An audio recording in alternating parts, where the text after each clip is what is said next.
ஒரு 14 வயசு பையனை வீட்டுக்கு கூட்டிட்டு வந்து அந்த டெட் பாடியை பார்த்து ஜெஃப்ரி மாஸ்டர்பேட் பண்றான். மசில்ஸை ஆசிட்ல போட்டு அது இருந்த அடையாளமே இல்லாம அழிச்சிடறான். அந்த பையனோட தலையவும் பிரைவேட் பார்ட்ஸையும் வெட்டி அசிட்டோன் அப்படின்ற ஒரு கெமிக்கல்ல போட்டு வச்சு அதை பதப்படுத்தி வச்சிருக்கான். அவங்களோட தலையை தனியா வெட்டி ஒரு டிராஃபி மாதிரி எடுத்து கலெக்ட் பண்ண ஆரம்பிச்சிருக்கான். 17 மாசம் இன்டர்வல்ல நிறைய தடவை செக் பண்ணியிருக்கான். அவனோட இறந்து போன டெட் பாடி கூட நம்ம தப்பா இருக்கணும் அப்படின்ற மாதிரி ஜெஃப்ரி நினைக்கிறான். அவனோட ஹார்ட் பீட்டை நான் கேட்டேன், அது நல்லா இருக்கு, கண்டிப்பா உன்னோட நெஞ்சை கிழிச்சு அந்த ஹார்ட்டை நான் சாப்பிட தான் போறேன். இந்த வீடியோவில் சில அடல்ட் கண்டென்ட்ஸ் இருக்கிறதுக்கான வாய்ப்பு இருக்குது. அதை நான் முடிஞ்ச அளவுக்கு குறைச்சிக்க ட்ரை பண்ணுறேன். அது கூடவே இந்த கில்லர் அவங்க விக்டிம்ஸ்க்கு என்ன விஷயம்லாம் பண்ணானோ அந்த விஷயத்தை நான் இந்த வீடியோவில் எக்ஸ்பிளைன் பண்ணியிருப்பேன். இது பார்த்தா கூட உங்களுக்கு டிஸ்டர்ப் ஆகாது அப்படிங்கும் போது மட்டும் இந்த வீடியோவை பாருங்கள். இப்போது இந்த வீடியோவை ஸ்டார்ட் பண்ணலாம்.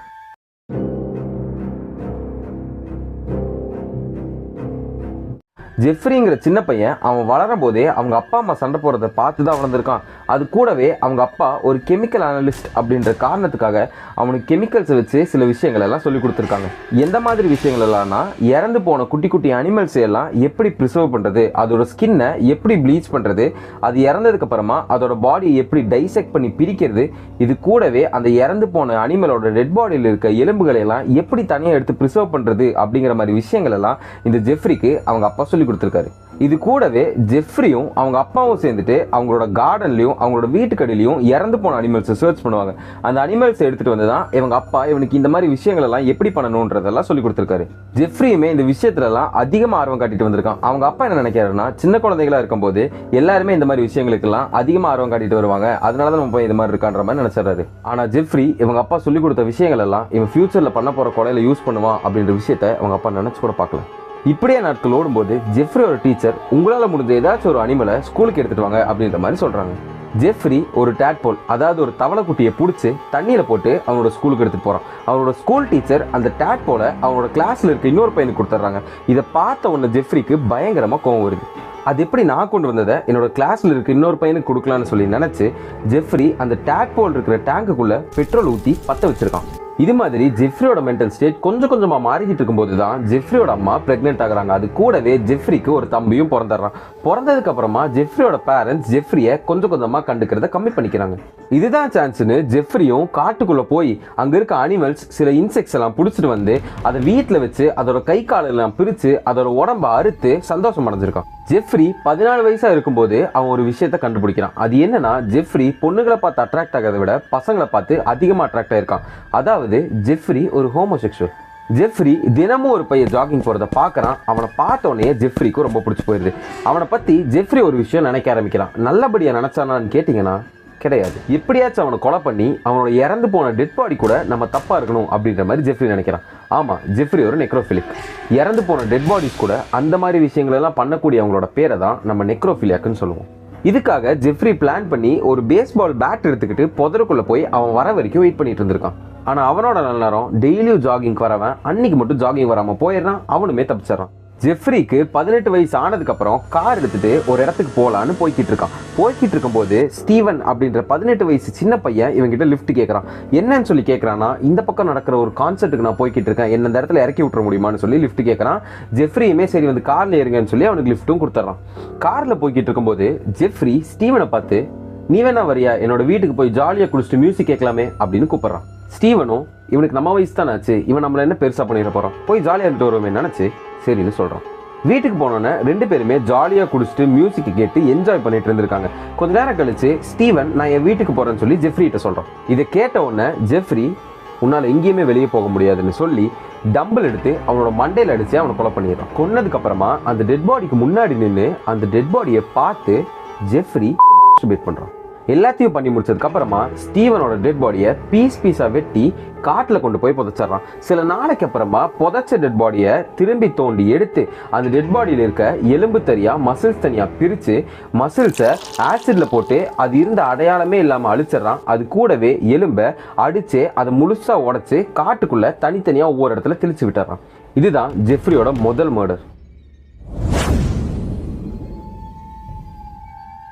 ஜெஃப்ரி 1978லேருந்து 1981 வரைக்குமே ஆர்மியில் ஒரு மெடிக்கல் யூனிட்டில் வேலை பார்த்துட்டு இருந்திருக்கான். அப்போ இவன் கூட வேலை பார்த்த பிரெஸ்டன் டேவிஸ்க்கு அதிகமாக ட்ரக்ஸ் கொடுத்து அவர் அன்கான்ஷியஸ் பண்ணி அவர் ரேப் பண்ணதா அவர் பிரஸ்ஸுக்கிட்ட போய் வாக்குமூலம் கொடுத்துருக்காரு. பிரெஸ்டனுக்கு அப்புறமா இவன் ஆர்மியில் வேலை பார்த்துட்டு இருக்கும் போதே பில்லி இவன் கூட வேலை பார்த்துருக்கான். அப்பயுமே பில்லியை சும்மா இல்லாமல் கட்டி போட்டு அவனை 17 மாதம் இன்டர்வலில் நிறைய தடவை ரேப் பண்ணியிருக்கான். பில்லி இந்த விஷயத்தெல்லாம் எடுத்துகிட்டு போய் ஹையர் அஃபீஷியல்ஸ் கிட்ட சொல்லும் போது ஹையர் அஃபீஷியல்ஸ் பில்லியை நம்பவும் இல்லை, ஜெஃப்ரியை கண்டுக்கவும் இல்லை. ஆனால் ஜெஃப்ரி அதிகமாக குடிக்கிறான்ற காரணத்துக்காக ஜெஃப்ரியை ஆர்மிலேருந்து வெளியே அனுப்பிடுறாங்க. இவன் ஆர்மிலேருந்து வெளியே வந்ததுக்கு அப்புறமா எந்த கொலையுமே பண்ணல. ஆனால் அதுக்காக அவன் சும்மாவும் இல்லை. அவன் என்ன பண்ணுவான்னா, பசங்களையெல்லாம் அவன் வீட்டுக்கு கூட்டிகிட்டு வந்து அதிகமாக ட்ரக்ஸ் கொடுத்து அவனை அன்கான்ஷியஸ் பண்ணி அவங்க மேலே என்னெல்லாம் தோணுதோ அந்த விஷயத்தெல்லாம் பண்ணியிருக்கான். இது நடக்கும்போதே அவன் ஒரு விஷயம் பண்ணணுன்றதுக்காக ரொம்பவே ஆசைப்பட்டிருக்கான். அது என்னன்னா, இறந்து போன டெட் பாடியை தோண்டி எடுத்து அது கூட நான் என்ன விஷயம்லாம் பண்ணணும்னு தோணுதோ அந்த விஷயத்தெல்லாம் பண்ணணுன்ற மாதிரி அவன் நினச்சிருக்கான். நான் என்ன சொல்ல வரேன் அப்படின்றது உங்களுக்கு புரியும்னு நினைக்கிறேன். ஆனால் அவனால் இறந்து போன டெட் பாடிஸை தோண்டி எடுக்க முடியாதுன்ற காரணத்துக்காக அவனோட டெட் பாடிஸை அவனே உருவாக்க ஆரம்பிச்சிட்டான். 1987 வருஷம் அவனோட பாட்டி வீட்டுக்கு ஒரு பையனை கூட்டிகிட்டு போயிருக்கான். போயிட்டு 2 பேருமே அதிகமாக ட்ரக்ஸ் எடுத்துகிட்டு படுத்து தூங்கியிருக்காங்க. ஜெஃப்ரிக்கு போதையெல்லாம் தெரிஞ்சதுக்கப்புறமா எந்திரிச்சு பார்க்கும்போது அவன் பக்கத்தில் இருந்த பையன் ரத்த வெள்ளத்தில் இறந்து கிடந்திருக்கான். ஜெஃப்ரிக்கு அந்த பையனை கொலை பண்ண மாதிரி ஞாபகமே இல்லை. இருந்தாலுமே நான் தான் அவனை கொலை பண்ணியிருப்பேன்னு சொல்லி ஜெஃப்ரி அந்த பையனை பீஸாக வெட்டி அவனை ஆசிடில் போட்டு கரைச்சிருக்கான். அந்த பையனோட தலையை கெமிக்கலில் போட்டு எடுத்ததுக்கப்புறமா ஜெஃப்ரிக்கு அந்த பையனோட மண்டையோடு கிடச்சிருக்கு. அந்த மண்டையோட்டை வச்சுமே ஜெஃப்ரி அதை தப்பான விஷயத்துக்காக பயன்படுத்தி இருக்கான். அந்த விஷயத்தை பண்ணி முடிச்சதுக்கு அப்புறமா அவனோட மண்டையோட்டை பீஸ் ஆக்கி அதையுமே தடையுமே இல்லாமல் அழிச்சிருக்கான். இதுதான் இவனோட 2வது கொலை. ஒரு நாள் ஒரு அழகான மாடல் வந்து இவன்ட்ட அப்ரோச் பண்ணி ஃப்ளர்ட் பண்ண ஆரம்பிச்சிருக்கான். அவனையுமே அவன் வீட்டுக்கு கூட்டு போய் அதிகமாக ட்ரக்ஸ் கொடுத்து அன்கான்ஷியஸ் ஆக்கி அவனை கொலை பண்ணியிருக்கான். கொன்னதுக்கு அப்புறமா அந்த டெட் பாடி கூட என்னெல்லாம் விஷயம் பண்ணுமோ அதெல்லாம் பண்ணி முடிச்சதுக்கு அப்புறமா எப்பயும் போல அந்த டெட் பாடியை மொத்தமாக அழிக்காம இவன் ஒரு விஷயத்த மாற்றி பண்ணுறான். அது என்னன்னா, அந்த பையனோட தலையவும் பிரைவேட் பார்ட்ஸையும் வெட்டி அசிட்டோன் அப்படின்ற ஒரு கெமிக்கலில் போட்டு வச்சு அதை பதப்படுத்தி வச்சிருக்கான். அசிட்டோனுங்கிறது சில பூச்சிகளையும் அனிமல்ஸையும் பதப்படுத்தி வைக்கிறதுக்காக யூஸ் பண்ணுற ஒரு கெமிக்கல். அதுக்கான காரணம் அவன் என்ன சொன்னான்னா, அந்த பையன் பார்க்க ரொம்பவே அழகா இருந்தான், அது எனக்கு ஃபியூச்சரில் யூஸ் ஆகுன்றதுக்காக தான் நான் அப்படி பண்ணேன் அப்படின்னு சொல்லியிருக்கான். இது மாதிரியே இவன் நிறைய பேருக்கு ட்ரக்ஸ் கொடுத்து அவனை கொலை பண்ணி அந்த டெட் பாடிஸ் கூட என்ன விஷயம்லாம் தோணுதோ அதெல்லாம் பண்ணி முடிச்சதுக்கப்புறமா அவங்களோட தலையை தனியாக வெட்டி ஒரு ட்ராஃபி மாதிரி எடுத்து கலெக்ட் பண்ண ஆரம்பிச்சிருக்கான். இவன் கொலை பண்ணும்போது அந்த டெட் பாடிஸை பாதியாக வெட்டி வச்சிருப்பான்ல, அந்த விஷயத்தெல்லாம் இவன் வேணுங்கிறப்போ ஃபோட்டோ எடுத்து வச்சிருக்கான். ஜெஃப்ரிக்கு எப்பயுமே அவன் வீட்டுக்கு வந்தவங்களை கொலை பண்ணணுன்ற நோக்கமே கிடையாதான். என்னன்னா, அவன் வீட்டுக்கு வந்தவங்க எப்போ அவன் வீட்டை விட்டு வெளியே போகணும்னு நினைக்கிறாங்களோ அந்த டைமில் தான் ஜெஃப்ரிக்கு பயங்கரமாக கோவம் வருது. எதனாலனா, என் கூடவே இருக்கவங்க எப்படி என்னை விட்டு வெளியே போகலான்ற மாதிரி கோவம் வந்து நீ என் வீட்டிலேயே என் கூடவே இருக்கணும் காரணத்துக்காக அவங்கள கொலை பண்ணி அவன் வீட்டிலேயே அவன் கூடவே வச்சுக்கிறான். ஒரு நாள் ஜெஃப்ரி ஒரு பையனை கூட்டிட்டு வந்து அவனை அன்கான்ஷியஸ் பண்ணதுக்கு அப்புறமா அவனோட தலையில ட்ரில் போட்டு அந்த ஓட்ட வழியில சுடு தண்ணி எடுத்து ஊத்திருக்கான். இது எதுக்காக பண்ணியிருக்கான்னா, அவன் இறந்துடவும் கூடாது, ஆனால் அவன் ஒரு மாதிரி மந்தமான ஸ்டேட்டில் என் கூடவே என் வீட்டிலே இருக்கணும்னு நினச்சி அவன் பண்ணியிருக்கான். ஆனால் அந்த பையன் இந்த விஷயம் பண்ணதுக்கு அப்புறமே எந்திரிச்சு கான்ஷியஸாக இருந்திருக்கான். இதை பார்த்த உடனே ஜெஃப்ரி கோவம் வந்து அவனையும் கொலை பண்ணிடுறான். சரி, சுடு தண்ணி ஊற்றினதுக்கப்புறம் நான் நினச்ச ரிசல்ட் அவன் மேலே கிடைக்கல அப்படின்ற காரணத்துக்காக ஒரு 14 வயசு பையனை வீட்டுக்கு கூட்டிகிட்டு வந்து அவனோட தலையில் இன்ஜெக்ஷன் யூஸ் பண்ணி ஹைட்ரோக்ளோரிக் ஆசிடை இன்ஜெக்ட் பண்ணுறான். இதை பண்ணதுக்கு அப்புறமா அந்த பையன் ஒரு மாதிரி அரகுற கான்சியஸ்னஸ்ல இருக்கும்போது அந்த பையனை இவனோட பெட்ரூமுக்கு கூட்டிட்டு போறான். கூட்டிட்டு போய் அங்கே கொஞ்ச நேரம் டைம் ஸ்பெண்ட் பண்ணதுக்கு அப்புறமா இவன் பீர் வாங்கணுன்றதுக்காக அவனோட வீட்டில் அந்த பையனை தனியாக விட்டுட்டு இவன் வெளியே போறான். பியர் வாங்கிட்டு வீட்டுக்கு வரும்போது தான் அந்த பையன் வீட்டிலேருந்து வெளியே வந்து அங்கே இருக்க 3 பொண்ணுகிட்ட பேசிட்டு இருக்கிறத ஜெஃப்ரி பார்க்குறான். அவங்களுக்கு இவன் மேலே டவுட் வந்தனால போலீஸுக்கு கால் பண்ணுறாங்க. போலீஸ் அந்த இடத்துக்கு வந்ததுக்கு அப்புறமா ஜெஃப்ரி போலீஸ் கிட்ட பேசி இவனோட பாய் ஃப்ரெண்டு தான், நான் இவனை வீட்டுக்கு கூட்டிட்டு போறேன்னு சொல்லி போலீஸையுமே ஏமாற்றி அவனோட வீட்டுக்கு அவனை கூட்டிட்டு போயிருக்கான். அந்த பையனோட தலையில இன்னும் கொஞ்சம் ஹைட்ரோக்ளோரிக் ஆசிட் இன்ஜெக்ட் பண்ணும்போது அந்த பையன் இறந்துடுறான். அந்த பையனோட தலையை வெட்டி அவனோட ட்ராஃபி கலெக்ஷனில் ஆட் பண்ணிட்டு அவனோட சில பார்ட்ஸ் எல்லாம் எடுத்து ஃப்ரிட்ஜில் ஸ்டோர் பண்ணி வச்சிருக்கான். இது மாதிரியே அவன் இறந்து போன நிறைய பேர்த்தோட பாடி பார்ட்ஸ் எல்லாம் ஃப்ரிட்ஜில் ஸ்டோர் பண்ணி வச்சிருக்கான். எதுக்காகனா, அவன் ஃபியூச்சரில் அதை சாப்பிட்டுக்கலாம் அப்படின்ற காரணத்துக்காக. இவனோட வீட்டில் இவனோட டெட் பாடிஸ் இருக்குன்ற காரணத்துக்காகவே இவனோட வீட்டில் அதிகமாக ஸ்மெல் வர ஆரம்பிச்சிருக்கு. இது கூடவே சில டெட் பாடிஸில் மேகட்ஸ், அதாவது அந்த இறந்து போன டெட் பாடி மேலே புழுலாம் வரும்ல, அந்த புழுலாம் கூட அந்த டெட் பாடிஸ் மேலே வர ஆரம்பிச்சிருக்கு. ஜெஃப்ரியோட பக்கத்து வீட்டில் இருக்கவங்க எல்லாருமே ஜெஃப்ரி மேலே கம்ப்ளைண்ட் பண்ண ஆரம்பிக்கிறாங்க. எதனாலனா, அவனோட வீட்டிலேருந்து ரொம்பவே கெட்டுப்போன நாத்தம் வருது. அது மட்டும் இல்லாமல் அவன் வீட்டில் நைட் நேரத்தில் செயின்ஸா யூஸ் பண்ணுற சவுண்டெல்லாம் கேட்குதுன்ற மாதிரி கம்ப்ளைண்ட் பண்ணுறாங்க.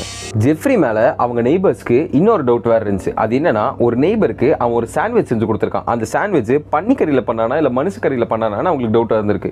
இது எல்லாமே ஒரு நாள் முடிவுக்கு வந்திருக்கு. ட்ரேசி எட்வர்ட்ஸ் அப்படிங்கிற 32 வயசு ஆளு அவனோட வீட்டில் இருக்கும்போது அவருக்கு பயங்கரமாக டவுட் வந்திருக்கு. எதனாலனா அவனோட வீட்டில் ரொம்பவே அழுகி போன ஸ்மெல், ரொம்ப கெட்ட நாற்றம் வந்த மாதிரி அவருக்கு தெரிஞ்சிருக்கு. அது கூடவே அவனோட வீட்டில் நிறைய ஆயில் ட்ரம்ஸ் இருக்கிறதே அவர் பார்த்துருக்காரு.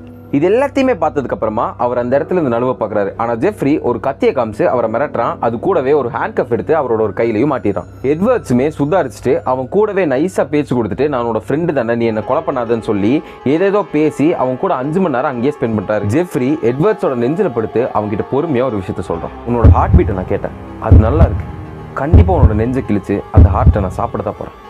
கரெக்டான சான்ஸுக்காக எட்வர்ட் வெயிட் பண்ணி ஜெஃப்ரியோட மூஞ்சில ஒரு குத்திட்டு அந்த இடத்துல இருந்து எஸ்கேப் ஆகி ஓடுறாரு. எட்வர்ட் அந்த இடத்துல என்னெல்லாம் நடந்துச்சோ அது எல்லாத்தையுமே போலீஸ் கிட்ட சொல்லிட்டு ஜெஃப்ரியோட வீட்டுக்கு அவரை கூட்டிட்டு வர்றாரு. போலீஸ் அவனோட வீட்டுக்கு போனதுக்கு அப்புறம் நிறைய விஷயங்கள் அங்கிருந்து கண்டுபிடிக்கிறாங்க. அது என்னலாம்னா மனுஷனோட கை காலு, சில பேர்த்தோட பிரைவேட் பார்ட்ஸ், ஒரு ஹார்ட், இறந்து போனவங்களோட போட்டோஸ், இது கூடவே அவன் கலெக்ட் பண்ணி வச்சிருந்த நிறைய பேர்த்தோட ஸ்கல்ஸையும் போலீஸ் பார்க்கறாங்க. ஜெஃப்ரியை அவன் பண்ண கொலைகளுக்காக ஜெயில போட்டுறாங்க. ஜெஃப்ரியுமே நான் பண்ணது தப்பு தான், இந்த விஷயத்தை நான் ஒத்துக்கிறேன், நான் தான் இந்த கொலை எல்லாத்தையுமே பண்ணேன்னு சொல்லி அவனோட வாக்குமூலத்தை போலீஸ் கிட்டயுமே கொடுத்துறான். ஜெஃப்ரி இது வரைக்கும் 17 பசங்களை கொலை பண்ணதா போலீஸ் கிட்ட ஒத்துக்கிட்டு இருக்கான். ஜெஃப்ரி ஜெயில தனி ரூம்ல தான் இருந்திருக்கான். ஆனா கொஞ்ச நாளைக்கு அப்புறமா அவனை 2 பேர் இருக்க ரூமுக்கு மாத்திடுறாங்க. அந்த ரூம்ல இருக்க கிறிஸ்டபர் அப்படின்ற ஒருத்தன் ஜெஃப்ரியை இரும்பு ராடால அடிச்சே கொண்டிருக்கான். கிறிஸ்டபர் ஜெஃப்ரியை கொன்னதுக்கான காரணமா என்ன சொன்னான்னா, ஜெஃப்ரி அவனுக்கு வர சாப்பாட்டை மனுஷ பொம்மை மாதிரி பண்ணி அதுல சாஸ் எல்லாம் ஊற்றி பார்த்துட்டு இருப்பான். எனக்கு இதை பார்க்கும்போது பயங்கரமா கோவம் வந்துச்சு, அதனால தான் அவனை நான் கொலை பண்ணேன். இன்னைக்கான வீடியோ அவ்வளோதான். இந்த வீடியோ பிடிச்சி நான் மறக்காம லைக் பண்ணுங்க, என் சேனலுக்கு சப்ஸ்கிரைப் பண்ணிருங்க. இன்னொரு வீடியோ வந்து பார்க்குறேன். அது வரைக்கும் பாய்.